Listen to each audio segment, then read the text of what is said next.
Hey friends, hopefully you're having a great day. So today I'm going to do a quick video and how you would pull your data from a really old IDE drive. So these are the old drives. There are 40 pins.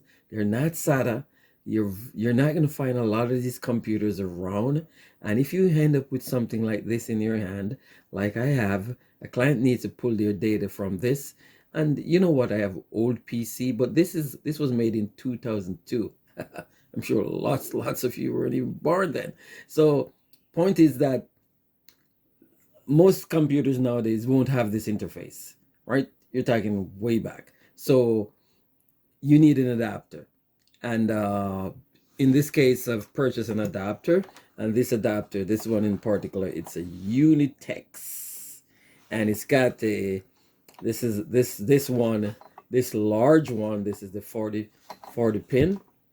So that's what you would need to interface with that.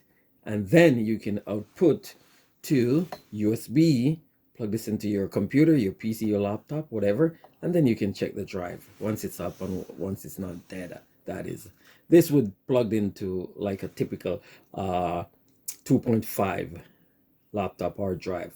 The older ones too, those are the IDE type drive, and this is your SATA, which there are many connections for these. Something like this is about 30 US or less, depends. Shop around. So what we have with this, yes, the USB for the data transfer. There's a plug-in for power, because yes, it needs power to power the drive, and USB alone is not enough to do that. And then yeah, so that's a connector, and you have a toggle switch to turn it on. So let's get right ahead, and I'm gonna plug it in. So I'm gonna find the right pin, and this would be the one. It's bigger, and if you notice, there's a piece right there. That's how you align it back in the days with this piece down here, so that in the slot. So go on. Yeah, and it's in. And then you plug in your Molex type adapter for power. There you go. So it's plugged in. And once that's plugged in, if you can see over there on my desktop, just two drives showing up. Let me drag it down a bit. So right ahead, so you see there's just the two drives, and I'm gonna turn the toggle switch on now. Oh wait, before I do that, I need to plug the USB in, the USB cable in.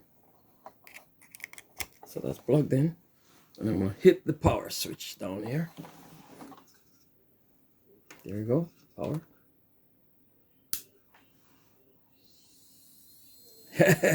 Sounds like Jumbo Jet trying to take off. And a lot of things happening over here, and obviously it's found the drive. So now I see a local disk D. Man, that thing is loud. Sound like you just before your flight is warming up. It's gonna take off. It's gonna take down the runway. So anyway, I can go in and look at that. Look at that. I can access the folders. So this is a handy tool to have around. You may come across it sometimes. You don't, especially if you're doing tech work, it's good to have. I think I have one of these, but that was actually a kind of a cable, and it didn't provide enough power. So this is a good thing to have. I don't, in the last maybe 2-3 years, this is I think this is the second time I'm coming across one of these, so not very often. So that's it, guy. Let me know if you have any question regarding this, how it works. As you can see, I can access my drive. I can go in document and setting.